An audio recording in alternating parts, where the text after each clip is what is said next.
The ultimate FPL Gameweek 8 Wildcard. Guys, welcome back. In this video, we are going to be going through your Gameweek 8 dilemmas.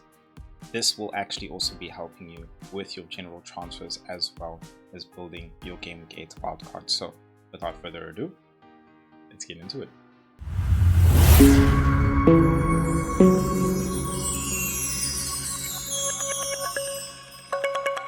The FPL Force rises with its very own web app coming soon. With every game week comes captaincy dilemmas, benching headaches, transfer doubts, and many more. So let the FPL Force guide you, not just through data-driven real-time analytics and recommendations so that you trust your every decision. I mean that feeling, that feeling you get inside, the one you call a hunch, your gut, a thing. Now that's the FPL Force, and only FPL Force managers have it within them.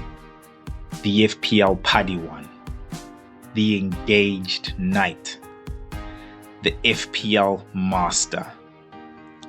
But beware of the dark side. Silence as the FPL Force speaks. Will you wield the precision of the light side or the power of the dark side? Take the quiz in the description below to discover your FPL Force persona and begin your journey to FPL Mastery with a 50% discount when the FPL Force web app launches. You could just be the one the prophecy speaks of. May the green arrows be with you. All right, guys. So this is timestamped. So if you just want to skip straight ahead to, hold on, wait a minute. Let me put some pimping in it. All right, sorry about that. Already, you probably want to skip this. Look. It is timestamped, so if you want to skip to the wildcard reveal, you don't want to hear all this nonsense and dilemmas on who to pick, then you can do that. It's in the description below. Check it out. Let's get straight into it. Haaland or Salah team.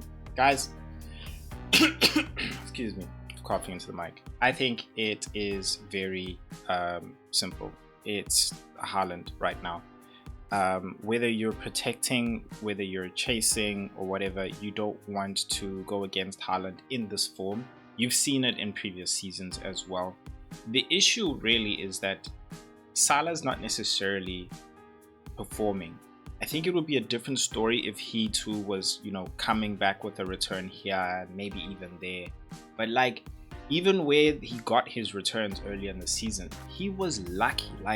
Fine, we all know Salah's last minute hammer time type of guy, but I mean throughout the game you can see that not he specifically but the team in general was struggling to really get him into firing mode where he's really just supplying and also scoring, and so he's looking a bit off, and honestly it's not the time to necessarily be going with him. Should we continue to have faith that he's gonna turn up later on, maybe a bit now, or he's had his downtime, it's going to change? I don't think so still, again because of the rate at which Haaland is just going at. I mean, look at this, 7 game weeks, this guy scored 7 goals and assisted 1, 8 goal involvements. You look at the statistics, it's just too much. It's overwhelming. Expected goals 5 to Salah's 1, expected goal involvement 6 to Salah's 2. Yeah, expected assists, but I mean, dude, Haaland's just got half of that, So if you're trying to decide whether or not you should be going with a Haaland and Salah team, I don't think it's worth it at all. I think you need to just stick to the Haaland team, build around it, and I say this for the betterment of your season, because you can just get stuck on I think he's going to turn around, he's a great differential, that's absolutely fine, but I think you'll be stuck in what happened to the Haaland owners last season. Go with who's working right now, don't look for points somewhat opportunities that are maybes or whatever. Build your team around Haaland right now. When Salah's form starts to turn around, and that's what we need, form.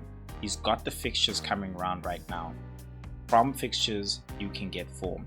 We watch him, see his form, see the team's form as well, because they haven't been performing themselves. And then we can really start to come back to this decision as to whether or not we go with Haaland or Salah, or even both as well. So for me, right now, focus just on Haaland, nobody else. Now let's go into the next dilemma that everybody else is also really facing, and that is Saka or Gyokeres in their team. So I think the main issue with this, a lot of people, was who was on penalties. And I said this in my previous video, and I'm going to say it here now as well.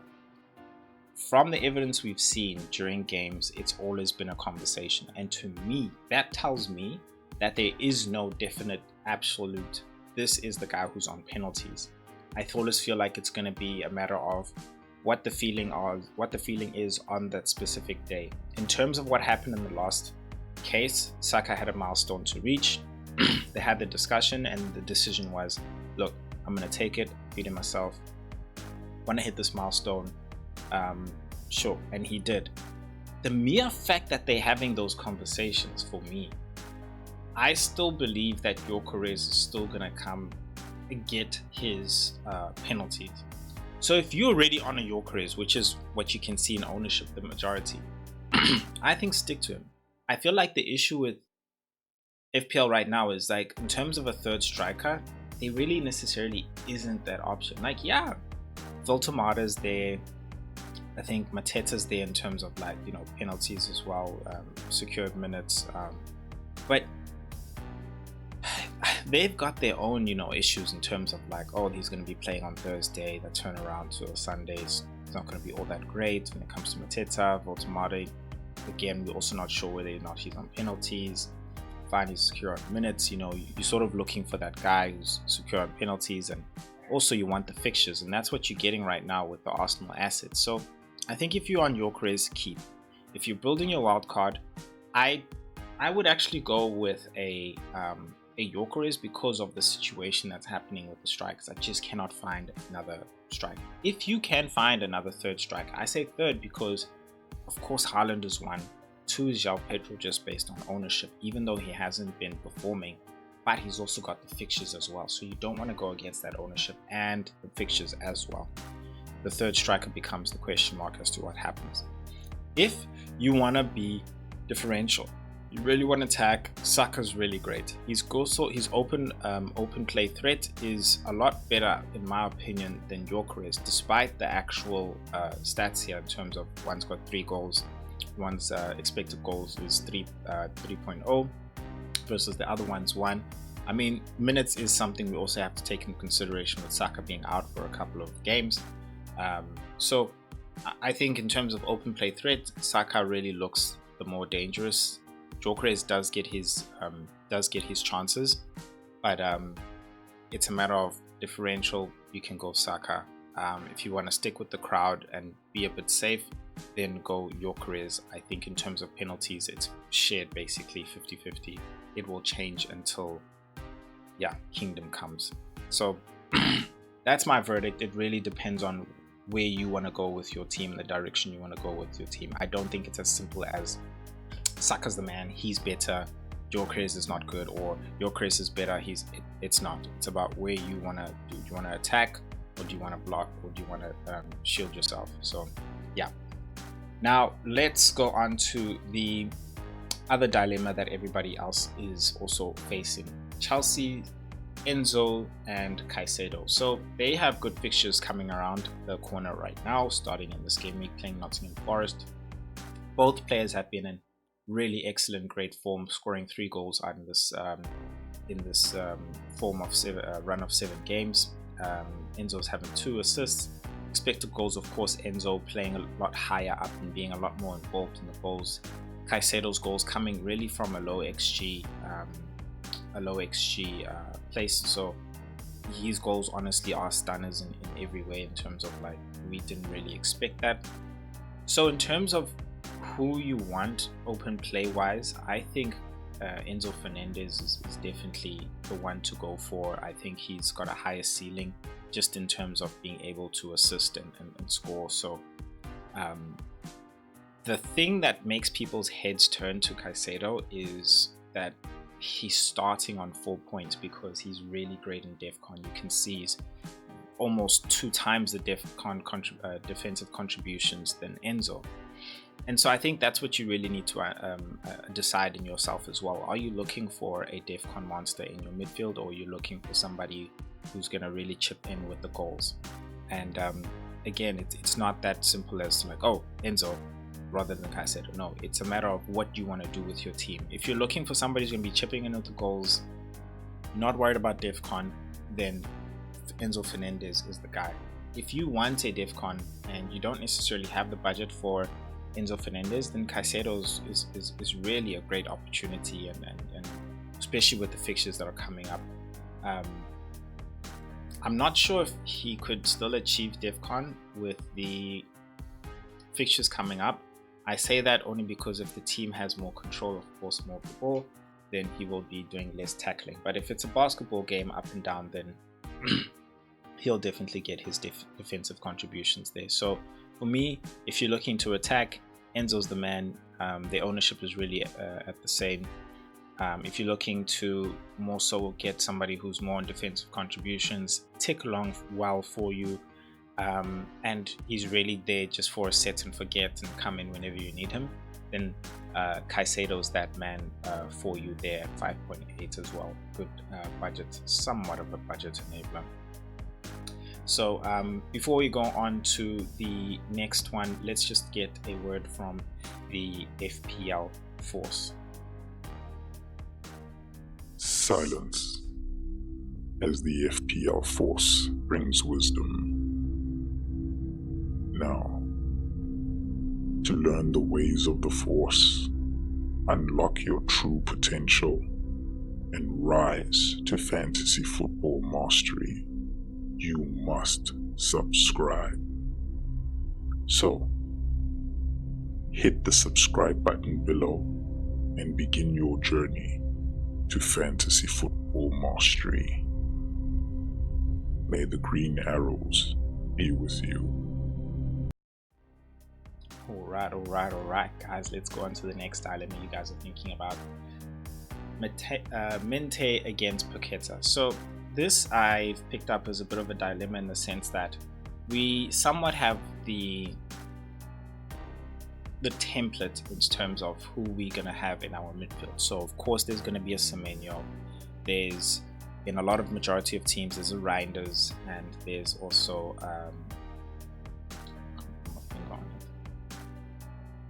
oh man, it's not Sa, it's Sa, but it's Enzo. Okay, there's a bit of a template nonetheless. The question becomes, who's that fifth midfielder that we basically getting? You know, after your Semenyo, after your Reinders, after your Saka, and after your Enzo. Did I mention Enzo? Yeah, your Enzo basically. Who's going to be that midfielder that you're going to go for? You're going to go for Paqueta, you're going to go for Minthe. And they're fairly priced the same. Ownership as well as the same. It's now a matter of output. And I think in this case, it's not a matter of, hey, it depends what you want to do with your team. I think now it's an actual matter of output. For me, it's a Minthe because one, I feel the fixtures are better long term. I feel like when you actually look at West Ham's fixtures in the 6th, to me, they only got like 2 good fixtures out of 6, bro. One questionable one. But based on their form, and yeah, Nuno hasn't necessarily had like enough time with them, but that's also the other thing. It's like we're waiting for this manager bounce. Like, do we even believe that they can achieve that manager bounce? You know, this is the Premier League, bro. Damn, these promoted sides are doing wonders, bro. You know, so there's gonna be one of the Premier League teams which are like Wolves struggling right now, and the second one could be West Ham. You know, could be. The other one could also be Nottingham Forest. That being said, for me, Brighton looks a lot more steady, and I feel like I can trust them. I also trust the manager. Minthe is proven, of course, he's 1 goal, 2 assists. Just a bit high in terms of expected goals. His expected assists as well is almost at 1. really looking good. So even goal involvement just slightly higher. I mean, defensive contributions is not necessarily a conversation. I say this in the sense that now with Nuno Espirito Santos coaching West Ham, it means that Paqueta's a hot favorite when it comes to that, because he's now seen as a mini Bruno, basically a lot more affordable Bruno. Then if you're looking for somebody who's somewhat attacking, of course in more attacking positions than Bruno, then yeah, sure, you can go for Paqueta. But again, for me, the question raises as to whether or not they're going to be able to step up with Nuno. I myself have to wait to see that. I'm not saying that they can't, they definitely can, but that's my issue. Even historically, Paqueta hasn't necessarily been that high output merchant. That's another thing, you know. Again, for me this season, in terms of who's necessarily scoring the goals a lot or being highly involved in the goal involvement, I feel like it's the wingers. You know, I feel like the wingers are really coming through and chipping in here in this specific season. Like, there are goals coming through from the center, but it seems to be from the deeper center line midfielders, you know. So like your Rice just recently scored. Before that, it was Zubimendi who scored like 2 goals randomly. Caicedo's coming through and chipping in with some goals as well, you know. So like guys who are like a bit deep line like that. And Paqueta is a bit higher. He's there, so he's not one we've known to really necessarily take the shots. The thing we like about him, and that's why I think everyone's thinking about him, is the fact that he's on penalties. So look, he's got a lot going for him, but for me, I can't just rely on penalties, in all honesty. I think, again, I have to look at fixtures. And when it comes to that, Minthe is winning there. In terms of output, I think Minthe could produce higher output than him. Yeah, fine, he doesn't have penalties. Yeah, fine, he's not necessarily DEFCON, but that's not what I'm looking at when I'm thinking of a 6 million midfielder right now. I'm thinking more so, I'm not going to be paying 6 million for DEFCON. If I'm doing that, I'll maybe do that in defense, but I'm looking for somebody who's going to be scoring goals for me, really. So yeah, for me here, it's definitely a Minthe. They're both differentials. You guys let me know what you think in the comment section.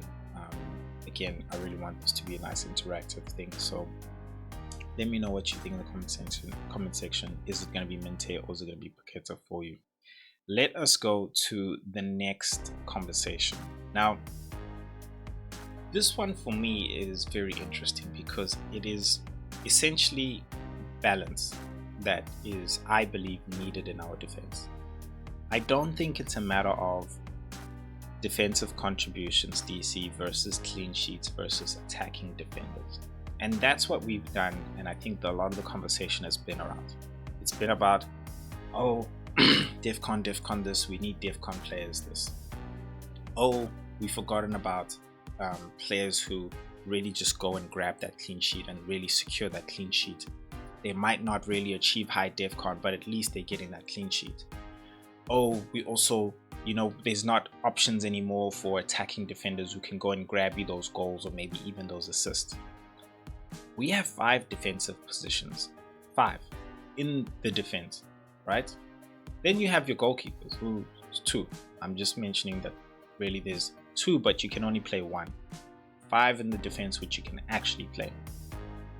For me, I think it's not even just being safe. I think it's even like attacking. You have to have a balance.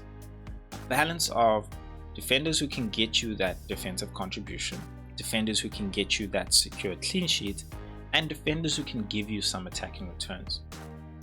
I have Munoz here because I just feel like he's a good example of balance. He's not one, I don't feel like he's necessarily one more than the other, and like, yeah, he's slightly more attacking than anything, but the man's team is getting him the clean sheets, right? 3 out of 7 games. The man's scoring and assisting, you understand? So he is very attacking for a defender. He's basically, his positioning is high up there. Timber's really running up there next to him in terms of that, but he's also achieving DEFCON, you know? So he's defending, he's also highly involved in his games, he's also getting you those minutes that you need. I don't know what else you think you need to have. So if you're gonna approach building your defense for Game Week 8, I think go with having in numbers definitely 2 defenders who can give you DEFCON, 2 defenders who can secure you clean sheets, and at least 1 defender who's attacking. And I say 1 defender who's attacking because there aren't necessarily that many, in all honesty. I feel like that can get you attacks almost every second or maybe even third week, right? You have to pay for them. Now, in terms of that, I've got, and you'll see in the wild card, Munoz is definitely one of them. His fixtures really turn Game Week 10, so you can go for him roundabout later then. But there are some defenders who, like I said, find a balance, who can give you somewhat both of the 3. I think Timber can give you both clean sheets and attack. He won't necessarily give you defensive contributions. Van Dijk, if their team gets back in form, then he can give you defensive contributions and he can give you a good clean sheet as well. Some return maybe through a header or something like that.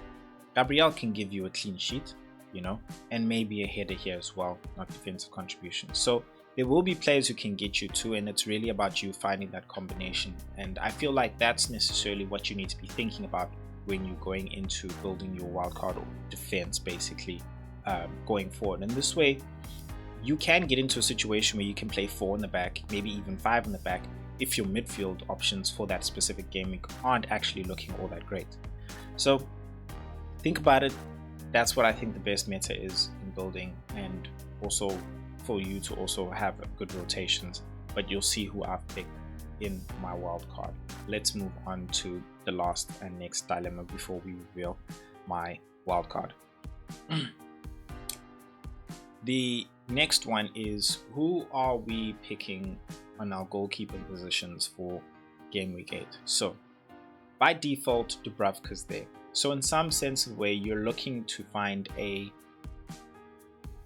somewhat of a rotation with Dubravka. Now, you'll notice I don't have Raya here or Donnarumma. If you have the funds and you want to go for it, go for Raya and Donnarumma. They are at 5.7 now, so they are somewhat very expensive. I wanted to focus on these guys for some people who'd rather not invest highly that much amount of money in their goalkeeping position. But I think if you're looking for clean sheets and you want to pay for it, go Raya over Donnarumma. I still feel like City can leak here and there, but Donnarumma has definitely tightened up that aspect of them where a shot, a counter attack does come through one-on-one. He's very great. He's a great shot stopper as well, so nothing should catch him by surprise, and if anything, maybe a mistake of a goal can go through. So he is also another very good investment in that aspect, but I just trust Arsenal's defense. Not trying to be biased. Arsenal's defense above the Man City defense if you're going to pay for a clean sheet, because that's essentially what we're paying for here. Now, with Dubravka, Pope being the most expensive, starting with him, I think for me, Pope is the best option here. One, because his defense, the team itself, are performing very well. So clean sheets wise, they very much second behind Arsenal. I think whether or not he does rotate well with Dubravka, which I actually believe he does. If you look there, this game week 8, you can play Dubravka. He's highly owned. I'd rather go through that. Then Wolves in Game Week 9, if you're not necessarily feeling confident about Pope, you can still play Dubravka, but Pope being at home, I'd go with him. Then of course you'd still go for Pope Game Week 10 because he's playing against West Ham. Dubravka is playing against Arsenal. And then you can still see as well, you have Brentford away. You can go for West Ham if you want. Dubravka looks like a green fixture. Their Game Week 12 becomes a bit challenging, but then after that again, I think Pope very much leads the way throughout. Sanchez has great fixtures, absolutely great fixtures. He hasn't necessarily been performing along with Chelsea recently, but the form, the fixtures now could bring that form back to them, and so I think he's still a great option. And it's sad that a lot of people are still getting rid of him. I would not get rid of him if I had him in my team. I think he's definitely a viable keep. Would I buy him? I wouldn't buy him. I would go more so for Pope, because again, as I mentioned, I feel Newcastle defense is a lot better than Chelsea's defense right now. They've proven that. So in terms of buying, I would put Pope above Sanchez. But if you have Sanchez, don't sell him, just keep him, in my opinion. If you're building the wild card, then I would make the move to Pope in my opinion. But it's a matter of value as well, you know. You've probably lost value on Sanchez and you want to gain on that Pope train. His fixtures are just good, man. Look at that. Like, he can get, like, if you look at it, I feel like he can get a clean sheet Nottingham Forest. I think it's possible at home against Sunderland. That's 2. Concede against Tottenham. 3 against, he can get a clean sheet at Wolves. Burnley can get a clean sheet. That's 4 clean sheets already. Arsenal, no. Leeds, I wouldn't be surprised they slip out. Let's just say I don't give it to them. Bournemouth, I don't give it to them. This is like 4 clean sheets. You know, that's great. And that's 4 clean sheets like in 5 games. You know, I think then everyone's turning their heads like, oh, we should have gotten Sanchez, we should have stuck with him. That's just my thing with Sanchez. Petrovic, another great option in terms of defense. Their defense is performing, but the issue right now with Petrovic is, as much as he's a great option in terms of price, his fixtures aren't necessarily great. They're only looking better in game week 12 going on. And so, yeah, Dubravka can probably fill in with Leeds, Wolves, but game week 10, they're both screwed. Game week 11, I would play Dubravka. I'm not Dubravka, Petrovic actually, because I don't trust Aston Villa. I think Bournemouth can get away with keeping Aston Villa at bay there. And then, yeah, sure. So, yeah, maybe you play Dubravka, Petrovic in game week 8, and then game week 11 and onwards, you know. But you ask me, I'd pay that extra amount of money for Pope. So for me, it really is in this position that it is, you know. Pope first, Sanchez second, because he's got great fixtures, not necessarily the best in form right now. Petrovic, if you don't have money, I think it can work with Dubravka, because you can play Dubravka this game week, play Petrovic game week 8. There's nothing you can do game week 10. Then you can continue to play Petrovic going on, basically. So I just feel like in terms of goalkeeper rotations, it works better with Dubravka, Sanchez, and Pope because of fixtures. But you guys let me know in the comment section. Really would love to hear your verdict. Let's get on to the moment of truth, which you guys have been waiting for, which is the wild card reveal. So I'll go through the wild card and then I will just talk through all my points. So in goals, in a 3-5-2 formation, I've got Dubravka playing against Leeds this game week. Then in the defense, I'd have Timber, Virgil van Dijk, and Calafiori. Then in the midfield, I've got Saar, Reinders, Enzo, and Semenyo. And in the strike force, I have Gyokeres, João Pedro, Haaland. On the bench, I've got Pope, Senesi, Minthe, and Mr. Anderson. So starting in goals, I think we've already spoken about it, not to go too deep in it already. Pope and Dubravka just have good rotation. I feel even long term with Pope as well, just being second in terms of the best defense behind Arsenal there. I think it's a no-brainer. This game week, I think I will play Dubravka. It has been a question as to whether or not I would or not stay in my team. But for me, goalkeeper-wise, these are the best 2 combination. Defenders. The meta we spoke about. Finding a balance of defenders who can give you somewhat all 3 of DEFCON, attacking, contributions as well as clean sheets. Now, I have the two Arsenal who I feel can give me the clean sheets, and then of course Timber can give me a lot more of the attacking there. Calafiori as well comes through when we speak about attacking. He too can really contribute in that aspect, considering his positioning and also being able to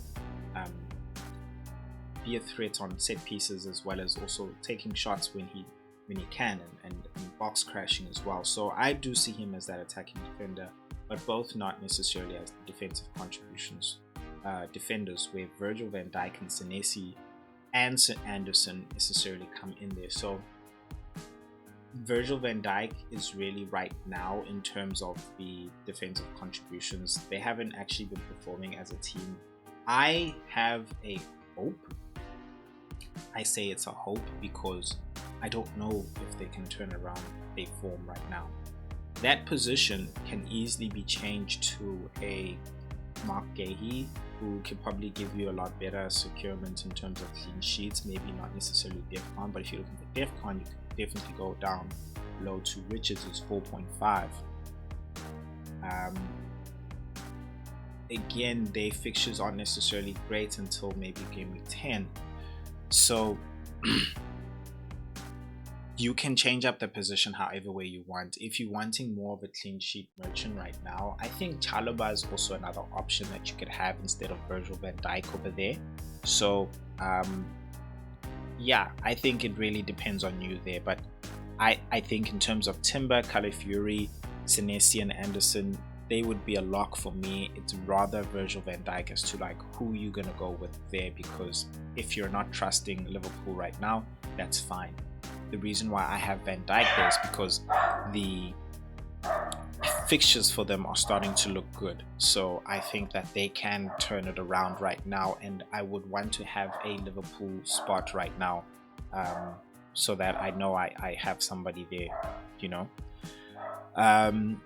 In the midfield, Saw, who's a very highly involved person when it comes to Crystal Palace's goals. I like him because he gives me a way into that Crystal Palace team, because I don't have anybody, whether it's in defense or even in attack.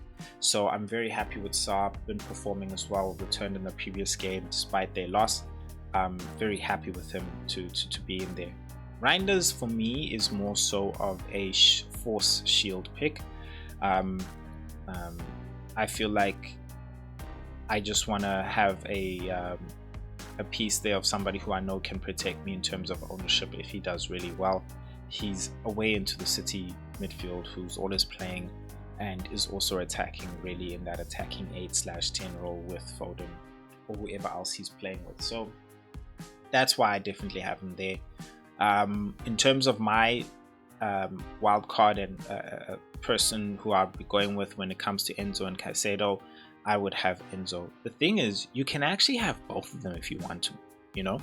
You could drop, I have Minthe there. You could decide, you know what, I want a defensive contribution there person in my wildcard team in the midfield, because if you look at this midfield along with Semenyo and Minthe, there's no defensive contribution midfield player there. And that is because for me, I want my players who are going to be giving me that DEFCON to be in the defense. And that's just me. Again, that's just me. I want to spend money on players who are going to be attacking and they're in my midfield, you know. So I just want my midfield to be guys who've got good XGI and XG as well. And so that's why I opted rather for a Minthe. You can downgrade him to a Caicedo who can give you defensive contributions. Yeah, basically almost any game. So that's my thinking going into this midfield. I think Caicedo's not a conversation that needs to be had much. Semenyo's not a conversation that needs to be had much because high ownership, performing really well. He's a no-brainer to have, especially I think he's more of a force shield pick to help guard you from dropping in rank really as he performs and you don't have him. In the strike force, again, I think there's not really much to be discussed here. Haaland is Haaland. you're gonna go with the Haaland team. João Pedro's ownership is dropping. He's already dropped a bit in price, but again, Chelsea's fixtures are really looking great, and so the conversation becomes with a lot of people: should I drop João Pedro? His form, he hasn't scored, since like World War II. Dude, don't drop him. Do not drop him, especially with Palmer out. I myself went with Enzo and João Pedro because even with that Palmer, say we have our press conferences coming up and Enzo Maresca's like, yeah, he's had the rest or whatever, but they haven't done anything actually about his injury, because from the time they had their scans, the issue was that every time they've had a scan from him, they haven't found anything, and that means every time they play him, the issue is still going to be there because they haven't addressed it. They haven't been able to find what the actual issue is. So you've seen it as well. Palmer's not necessarily playing at 100%.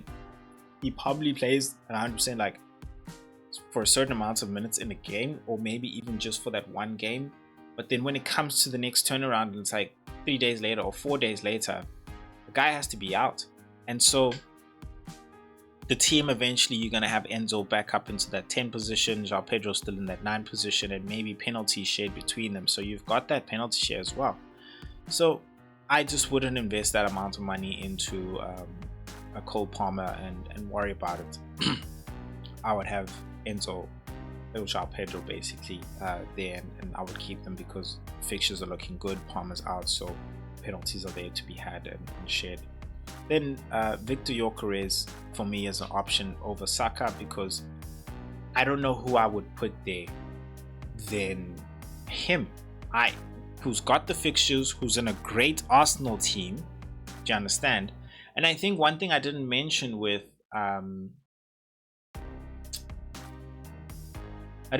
Saka as well is I think it goes for both of them. When Madueke returns and Kai Havertz returns, there becomes a bit of a question in terms of minutes. I think they will both start, but I don't think they'll necessarily finish games. A lot of games, I think they'll finish probably 70 minutes just to keep their legs fresh for the next game, be it midweek game and stuff like that. So nonetheless, I think again, it doesn't really matter who you have. I just couldn't find a position to fill there. I'm not about Baltimore right now. I'm not about Voldemort is good, don't get me wrong, he's great, he's a good option, but for me right now, I'd just rather go for an Arsenal pick than a Newcastle pick, who's not necessarily definite on penalties. You have to hope Golden is off the pitch. Then again, Mateta's got good XG, but he's just not finishing those chances. Yeah, I owned him. He had some one-on-one chances, dog. He was just disappointing me. Evan Nilsson's not scoring in that Bournemouth team that's doing really well. Thiago, I just don't trust the team. I don't, unless they're playing against the whack team like Man United or something. Like, you expect them to perform, and have a game here or there, but I don't expect him to perform week in, week out like that. I just don't. Wood is not doing Wood things, he's just not, So who do you go for, bruh, as a third striker? And then you start going like, well, Cat, that could be your enabler position, where you go down to like a Beto, or you go down to, of course, right now with good fixture Calvert-Lewin. I don't even think Calvert-Lewin's minutes myself, for me, I don't feel like they're all that secure. I feel like that other striker that was playing there before, I'm not sure the name, I think it was Piero or whatever. I think he can easily come back. We all know Calvert-Lewin, guys. Come on, you don't act like the DCL come back. It's Calvert-Lewin, bro. Yeah, I might be on penalties, but again, come on, guys. Come down. So yeah, you guys let me know what you think of the wild card, considering that thought and trainer process, and that's really how you need to be thinking necessarily. I feel like that's actually how an FPL master would be thinking. You can't just be walking into this wildcard thing all willy-nilly like a FPL Paddy 1 and just going like, these picks are doing well, boom. Nah, remember, this is an early wildcard. The next wildcard is after Gameweek 19. Yeah, you're gonna act like you're gonna wildcard on Gameweek 20. No. You're gonna well, if you're an FPL engaged knight and FPL master, you have to try and carry this team, you know. So that's why I have these conversations and give you guys these tips, is so that you can actually think, how do I actually build a team who's gonna really last me for a while, and I can rotate with my transfers and help me build up transfers to like having that 5 free transfers, so then, you know, I can start making changes whenever I want, if I need as well, and not being forced to make transfers. I feel like here, this is a great team, which you could even bench boost this if you want to, you know, the way it's so great, in all honesty. In terms of, I say great as in like, all the players are always playing, you know, and they're really great players. Like, you got 2 defensive contribution players on that team, on the bench right now. So that's, just say, that's 4 points already. Minthe does really well against Newcastle. His fixtures are still going to be good in the next few games as well. And Bravka's also going to be playing a better fixture in another week as well. So like, you can bench boost this team later on as well. And again, this team as well is also less than 100 million, by the way. Just letting you know. Well, not less than 100 million, but because things have risen now in price and stuff like that. But, you know, and I made it basically like 100 more. But yeah, you guys let me know what you think in the comment section. Really enjoyed this one and speaking through all of these dilemmas with you guys. I know this video is actually, I think it's the longest I've actually done, but I mean, hey, it's an international break. I'm giving you guys some content. Please remember to hit that subscribe button for a lot more content I will be giving you guys.